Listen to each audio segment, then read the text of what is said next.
Sahabat muslim yang masih bersama di malam hari ini, masih bisa mendengarkan kita di kajian Islamiyah Sukses yang tentunya terus menghadirkan tema-tema yang menarik seputar pembelajaran kita sebagai umat muslim. Kalau yang sebelumnya kita sudah mengangkat tema yang cukup menarik, dan kali ini kita akan angkat tema lagi yang lebih menarik lagi. Betul. Apa temanya itu? Temanya yang season kedua ini yaitu makna tauhid. Nah, selaku umat muslim, kita kan mungkin sebagian sudah ada yang tahu apa itu tauhid, dan sebagian mungkin yang belum tahu tentang tauhid. Artinya kita saling mempelajari bagaimana itu makna tauhid. Makna tauhid sebenarnya gitu ya. Betul. Oke. Sahabat muslim, tauhid. Mungkin ada yang tahu, ada yang sama sekali tidak mengetahui tauhid itu apa. Saya sendiri juga tidak mengetahui. Saya ingin sekali mempelajari seputar tauhid. Apa sih tauhid itu? Dan ternyata tauhid secara bahasa Arab itu merupakan bentuk masdar dari fi'il wahada yuwahidu dengan huruf hadid tasydid, yang artinya menjadikan sesuatu satu saja.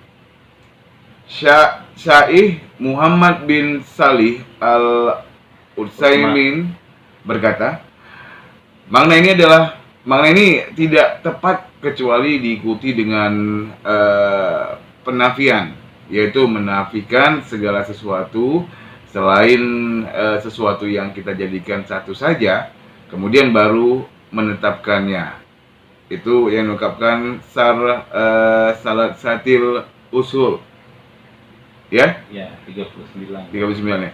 Jadi secara istilah syar'i itu apa tuh Bu Romi? Makna tauhid secara syar'i itu adalah menjadikan Allah sebagai satu-satunya sesembahan yang benar dengan segala kekhusuannya. Syartal sasi ushul yang 39 tadi itu dari makna ini sesungguhnya dapat dipahami bahwa banyak hal yang dijadikan sesembahan oleh manusia, bisa jadi berupa malaikat, para nabi, orang-orang soleh, atau bahkan makhluk Allah yang lain. Namun seseorang yang bertauhid hanya menjadikan Allah sebagai satu-satunya sembahan saja. Satu-satunya sesembahannya saja. Ya. Jadi ada pembagian di tauhid itu ya, Mulami. Iya, Bang. Pembagian dari hasil pengkajian terhadap dalil-dalil tauhid yang dilakukan para ulama sejak dahulu hingga sekarang. Mereka menyimpulkan bahwa ada tauhid terbagi menjadi tiga.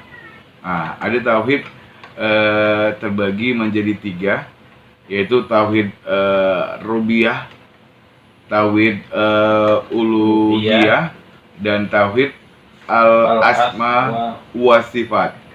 Itu ya, benar itu Bang ya. Betul, benar sekali. Jadi yang dimaksud dengan tauhid rububiyah kita kasih tahu, Bu Romi. Iya, betul Bang. Kalau disebut dengan tauhid rububiyah itu Bang, itu mentauhidkan Allah. Dalam kejadian-kejadian hanya bisa dilakukan oleh Allah, serta menyatakan dengan tegas bahwa Allah Ta'ala adalah Rabb, Raja dan pencipta semua makhluk, dan Allah lah yang mengatur dan mengubah keadaan mereka. Nah, meyakini rububiyah Allah yaitu meyakini kekuasaan Allah dalam menciptakan dan mengatur Allah alam semesta, misalnya meyakini bumi dan langit serta isinya diciptakan oleh Allah. Allah lah yang memberikan rizki. Nah, berhubungan dengan rizki yang tadi Bang. Benar sekali. Artinya kita harus bertauhid dulu untuk mencarikan rizki kan. Benar sekali. Dan Allah yang mendatangkan badai dan hujan. Allah menggerakkan bintang-bintang dan lain-lainnya.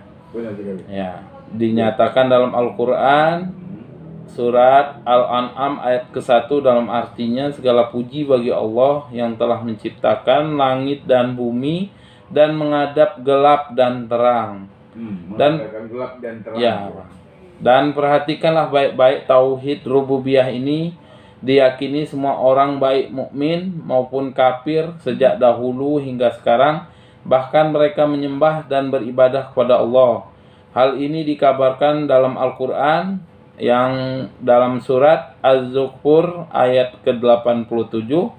Sungguh jika kamu bertanya kepada mereka orang-orang kafir atau jahiliyah, siapa yang telah menciptakan mereka, niscaya mereka akan menjawab Allah. Artinya walaupun orang yang beriman, yang bertauhid maupun yang kafir pasti meyakini yang namanya pencipta alam dunia ini pastilah Allah. Baru ketemu tauhidnya Nah, gitu. itu namanya bertauhid itu, Bang. Bertauhid itu ya. Jadi dengan segalanya dengan ridha Allah. Atas ridha Allah Atas ridha subhanahu. Allah, ya. Dan juga kita bisa saksikan atau kita baca di dalam surat Al-Ankabut ayat 61. Dalam artinya, Bang, sungguh jika kamu bertanya kepada mereka orang-orang kafir, siapa yang lebih menciptakan langit dan bumi serta menjalankan matahari juga bulan, niscaya mereka akan menjawab Allah. Artinya gimana pun juga orangnya pasti orang meyakini. Cuman sekedar meyakini, yakin itu ciptaan Allah. Ciptaan Allah. Itu tertera dalam Quran surat Al-Ankabut Ayat 61. ayat 61. Oleh karena itu, kita dapati ayahanda dari Rasulullah Sallallahu Alaihi Wasallam bernama Abdullah, yang artinya hamba Allah. Padahal ketika Abdullah diberi nama demikian, Rasulullah Sallallahu Alaihi Wasallam tentunya belum lahir. Adapun yang tidak mengimani rububiyah Allah adalah kaum komunis ateis. Syekh Muhammad bin Jamil Jainu berkata, orang-orang berkomunis tidak mengakui adanya Tuhan. Dengan keyakinan mereka yang demikian berarti mereka lebih kufur daripada orang-orang kafir jahiliyah. Lihat Manhaj Fiqhotin Najiyah. Pertanyaan, jika orang-orang kafir jahiliyah sudah menyembah dan beribadah kepada Allah sejak dahulu, lalu apa yang diperjuangkan oleh Rasulullah dan para sahabat? Mengapa mereka berlelah-lelah penuh penderitaan dan mendapatkan banyak perlawanan dari kaum kafirin? Jawabannya, meski orang kafir jahiliyah beribadah kepada Allah, mereka tidak bertauhid uluhiyah kepada Allah, dan inilah yang diperjuangkan oleh Allah, oleh Rasulullah dan para sahabat. Nah, apa itu mengenai tauhid uluhiyah? Mungkin Bang Melki coba. Uluhiyah adalah mentauhidkan Allah dalam segala bentuk peribadahan baik yang zahir maupun batin.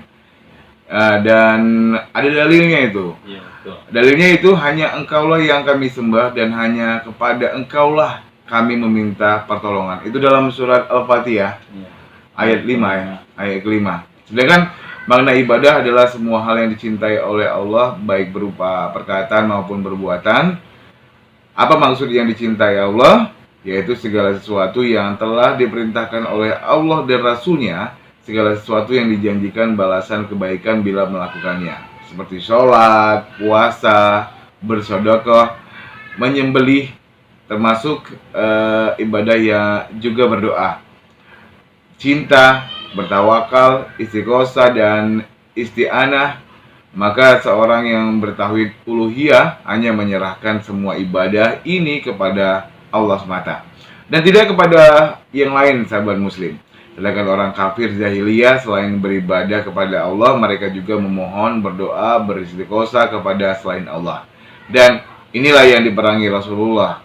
Ini juga dari ajaran para nabi dan rasul seluruhnya yang mendakwakan tauhid uluhiyah dalam firman Allah, yaitu sungguh telah kami utus Rasul untuk setiap umat dengan tujuan untuk mengatakan sembahlah Allah saja dan jauhilah takut. Quran surat An-Nahl ayat 36.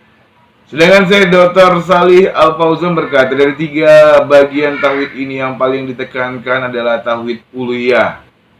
Karena ini adalah misi dakwah para rasul dan alasan diturunkannya kitab-kitab suci dan alasan yang ditegakkannya jihad di jalan Allah. Semua itu adalah agar hanya Allah saja yang disembah dan agar penghambaan kepada selainnya ditinggalkan. Perhatikanlah sahabat muslim, sungguh aneh jika ada sekelompok umat Islam yang sangat bersemangat menegakkan syariat, berjihad dan memerangi orang kafir, namun mereka tidak memiliki perhatian serius terhadap tauhid uluhiyah. Padahal tujuan ditegakkan syariat Jihad adalah untuk ditegakkan tauhid uluhiyah. Mereka memerangi orang kafir karena orang kafir tersebut tidak bertauhid uluhiyah. Sedangkan mereka sendiri tidak perhatian terhadap tauhid uluhiyah. Sedangkan tauhid al-asma wa sifat itu Bung Romi. Iya. Untuk tauhid al-asma wa sifat ini, sahabat muslim, adalah mentauhidkan Allah Ta'ala dalam penetapan nama dan sifat Allah, yaitu sesuai dengan yang ia tetapkan bagi dirinya dalam Al-Quran dan hadis Rasulullah Sallallahu Alaihi Wasallam. Cara bertauhid asma wa sifat Allah ialah dengan menetapkan nama dan sifat Allah sesuai yang Allah tetapkan bagi dirinya, dan menafikan nama dan sifat yang Allah nafikan dari dirinya dengan tanpa tahrif dan taktil dan tanpa takyif. Allah Ta'ala berfirman yang artinya, hanya milik Allah lah nama-nama yang husna, maka memohonlah kepadanya dengan menyebut nama-namanya. Quran Surat Al-A'raf ayat 180. Sahabat muslim, tahrif itu sendiri adalah memalingkan makna ayat atau hadis tentang nama atau sifat Allah dari makna zahirnya menjadi makna lain yang batil. Sebagaimana misalnya kata istiwa yang artinya bersemayam dipalingkan menjadi menguasai. Terus taktil adalah mengingkari dan menolak sebagian sifat-sifat Allah, sebagaimana sebagian orang menolak bahwa Allah berada di atas langit dan mereka berkata Allah berada di mana-mana. Takyif adalah menggambarkan hakikat wujud Allah, padahal Allah sama sekali tidak serupa dengan makhluknya, sehingga tidak ada makhluk yang mampu menggambarkan hakikat wujudnya. Misalnya sebagian orang berusaha menggambarkan bentuk tangan Allah, bentuk wajah Allah, dan lain-lain. Adapun penyimpangan lain dalam tauhid asma wa sifat Allah adalah tasyib dan tahwid. Tasyib adalah merupakan sifat-sifat Allah dengan sifat makhluknya, padahal Allah berfirman yang artinya, tidak ada satupun yang menyerupai Allah, sesungguhnya Dia Maha mendengar lagi Maha melihat. Quran Surat Asy-Syura ayat 11. Sahabat muslim, yang kemudian tahwid yaitu tidak menolak nama atau sifat Allah namun enggan menetapkan maknanya. Misalnya sebagian orang yang berkata Allah Ta'ala memang beristiwa di atas namun kita tidak tahu maknanya. Makna istiwa kita serahkan kepada Allah. Pemahaman ini tidak benar karena Allah Ta'ala telah menggambarkan sifat-sifatnya dalam Al-Quran dan Sunnah agar hamba-hambanya mengetahui. Dan Allah telah menggambarkannya dengan bahasa Arab yang jelas dipahami, maka kita tidak berpemahaman tahwid, maka sama dengan menganggap perbuatan Allah menggambarkan sifat-sifatnya dalam Al-Quran adalah sia-sia karena tidak dapat dipahami oleh hamba-hambanya. Jadi penting mempelajari tauhid. Ya, sahabat muslim, banyak orang yang mengaku Islam, Bung Romi. Namun jika kita tanyakan kepada mereka apa itu tauhid, bagaimana tauhid yang benar, maka sedikit sekali orang yang dapat menjawabnya. Sungguh ironis melihat realita orang-orang mengidolakan artis-artis atau pemain sepak bola saja begitu hafal dengan nama, hobi, alamat, sifat, bahkan keadaan mereka sehari-hari, Bung Romi. Di sisi lain, seseorang mengaku menyembah Allah namun ia tidak mengenal Allah yang disembahnya. Ia tidak tahu bagaimana sifat-sifat Allah, tidak tahu nama-nama Allah, tidak mengetahui apa hak-hak Allah yang wajib dipenuhinya. Yang akibatnya ia tidak mentauhidkan Allah dengan benar dan terjerumus dalam perbuatan syirik. Ya. Waizubillah lah ya. Walizubillah, maka sangat penting dan urgent bagi setiap muslim mempelajari tauhid yang benar, sahabat muslim. Bahkan inilah ilmu yang paling utama untuk kita sebagai pondasinya ya. Sebagai pondasi kita. Pondasi dasar seorang muslim. Seorang muslim. Jadi Sementara itu, Syekh Muhammad bin Salih Al-Utsaimin berkata, sesungguhnya ilmu tauhid adalah ilmu yang paling mulia, yang paling agung kedudukannya. Setiap muslim wajib mempelajari, mengetahui, dan memahami ilmu tersebut, karena merupakan ilmu tentang Allah Subhanahu wa Ta'ala, tentang nama-namanya, sifat-sifatnya, dan hak-haknya atas hambanya. Murami, itu dia seputar tauhid. Benar sekali. Dan sahabat muslim,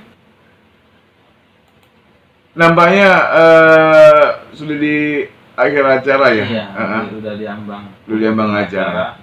Terima kasih banyak kebersamaannya. Insya Allah kita ketemu di tema-tema berikutnya. Iya. Ya. Di malam Jumat berikutnya. Di suasana yang benar-benar asik dan menyenangkan. Saya Melgi Dan saya Romi. langsung undur diri dari ruang dengar Anda dan channel YouTube-nya untuk tetap mendengarkan seputar kajian Islam sukses. Assalamualaikum warahmatullahi wabarakatuh.